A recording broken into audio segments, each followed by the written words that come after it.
غزہ کے امدادی کیمپ اب موت کے گڑھوں میں بدل چکے ہیں، جہاں قدم قدم پہ موت کے پیرے ہیں۔ ورلڈ کچن کے نام پہ چلنے والے اسرائیلی اور امریکی مراکز شکاری کے جال ہیں، جہاں بھوکے مسلمانوں کو ٹریپ کیا جاتا ہے اور بے رحمی سے شوٹ کیا جاتا ہے۔ امریکہ اور اسرائیل نے غزہ میں بھوک کو ہلاکت خیز ہتھیار بنا لیا ہے، جو دراصل نہتے فلسطینی کو ختم کرنے کا ایک خفیہ منصوبہ ہے۔ ایسے انسانی سوز مناظر جو انسان کی سانسیں روک لیں۔ دوستو، غزہ دنیا کی ایک واحد جگہ ہے جہاں 14 سال سے محاصرہ جاری ہے، اور شاید ہم میں سے بہت سو کے لیے یہ ایک بات نہیں ہو۔ اب غزہ ایک محصور علاقہ بن گیا ہے جہاں زندگی کی کوئی قیمت نہیں ہے۔ محصور بچے، عورتیں اور جوان سب بھوک اور بیماریوں کے باعث لقمہ اجل بن رہے ہیں۔ آپ یہ سن کے حیران ہوں گے کہ جہاں ایک طرف اس کا زمینی بارڈر مصر جیسے امیر اور طاقتور عرب ملک سے ملتا ہے، تو دوسری طرف سمندر کی جانب سے اسرائیل نے محاصرہ کر رکھا ہے، اور مزید سنیں کہ یہی اسلامی مصر محاصرے میں مددگار ہے۔ دوستو، 23 جولائی 2025 تک 1 لاکھ سے زائد فلسطینی شہید ہو چکے ہیں۔ لاکھوں لوگ بھوک، پیاس اور خوف کے سائے میں ہیں۔ اور دوستو، اس پہ مزید جرم یہ ہے کہ کسی بھی بیرونی امداد یا ریلیف ایجنسی کو یہاں اجازت نہیں ہے۔ لیکن اندرون غزہ صرف امریکی ریلیف، اور وہ بھی اسرائیلی نگرانی میں، کیا ہو رہا ہے سن کے ہوش اڑانے والا ہے۔ تل سلطان کیمپ میں چند دن پہلے کی بات ہے، لوگ آنکھوں سے دیکھ رہے تھے۔ بھوک سے کمزور عورتیں تھیں، روتے بچے تھے، تھکے ہوئے جوان تھے، سب امداد کے انتظار میں کھڑے تھے۔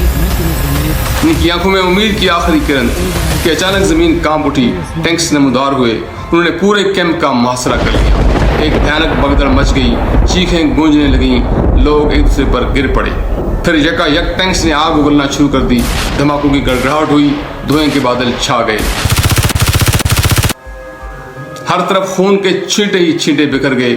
دیکھتے ہی دیکھتے بھوکی عورتیں اپنے بچوں کو سینے سے لگائے زمین پہ پڑی تھیں، جوان خون میں لت پت تھے اور سسک سسک کر اپنی جانیں دے رہے تھے۔ یہ صرف تل سلطان نہیں، خان یونس میں بھی یہی منظر دہرایا گیا۔ امداد کے نام پہ بلایا گیا، اچانک فائرنگ نے سب کچھ تباہ کر دیا۔ یہ کوئی حادثہ نہیں دوستو، یہ ایک منظم ٹریپ کا سلسلہ ہے، جی نہ ختم ہونے والا سلسلہ۔ دوستو، ان کیمپس اور ورلڈ کچن کو ٹریپ کہا جا رہا ہے، جہاں بھوکوں کو امداد کے نام پہ بلایا جاتا ہے، اکٹھا کیا جاتا ہے، اچانک فائرنگ اور بمباری سے قتل عام کر دیا جاتا ہے۔ اور قرآن سنے کہ صرف گزشتہ 2 ہفتوں میں تقریباً 2000 سے زائد معصوموں کو بھون دیا گیا، جی ہاں، جب وہ کھانے کی امید میں لائن میں کھڑے تھے۔ یہ ورلڈ کچن اور غزہ ہیومینٹیرین فاؤنڈیشن کون چلا رہا ہے؟ امریکہ اور اسرائیل چلا رہے ہیں۔ اب آپ کو پورے منصوبے کی سمجھ آ گئی ہوگی۔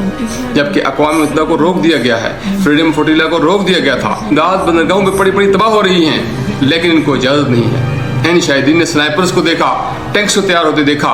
حملوں سے پہلے ان کیمپس کو گھیرے میں لیا گیا، جیسے شکار کو نشانہ بنانے سے پہلے دھوکہ دیا جاتا ہے۔ اور قتل عام کی بات کہتے ہیں، ہم نے حماس کے جنگجوؤں کے لیے آپریشن کیا ہے۔ یہ سراسر جھوٹ ہے، یہ سراسر ایک گمراہ کن بہانہ ہے۔ یہ امریکہ اور اسرائیل نے ملی بھگت سے ایک منصوبہ تشکیل دیا ہے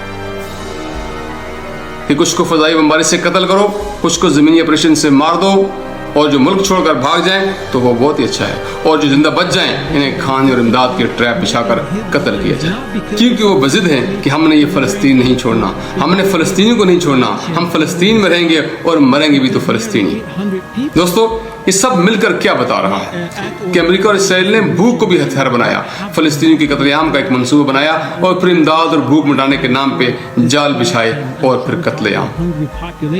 جی، یہ سب ایک حقیقت ہے، اور یہ بھی حقیقت ہے کہ سارے کے سارے اسلامی ممالک براہ راست اس کے ذمہ دار ہیں، جن کا کوئی بھی عمل دخل نہیں ہے، نہ مذمت میں، نہ احتجاج میں، نہ اکنامک بلاکیڈ میں، اور نہ فلسطین کی آزاد و خود مختار حیثیت کو تسلیم کرنے میں۔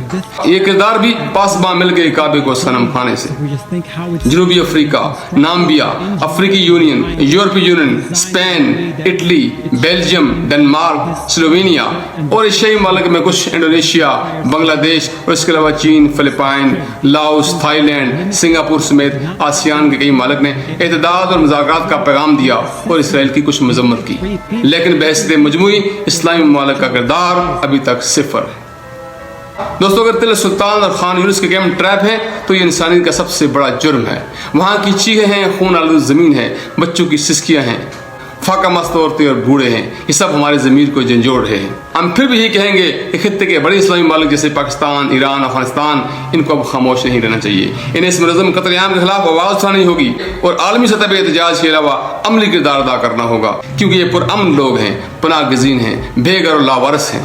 تو ان پہ جہریت کیسی؟ ان بھوکے پیاسے لوگوں کی حفاظت کا تقاضا ہے، ان کیمپس اور خیموں کی حفاظت کی جاتی، ان کی نگرانی کی جاتی۔ اور آخر پہ آپ لوگوں کے لیے بھی ہمارا مشورہ ہے کہ آپ لوگ خود بھی معتبر ذرائع ابلاغ کو دیکھیں، ان کو سنیں، کم از کم الجزیرہ اور مڈل ایسٹ آئی کو دیکھیں، ان کی رپورٹس پڑھیں، اپنی آنکھوں سے سچ دیکھیں اور اپنے کانوں سے سچ سنیں، اور پھر سوشل میڈیا پہ اپنی آواز بلند کریں، جو کم از کم جہاد ہے۔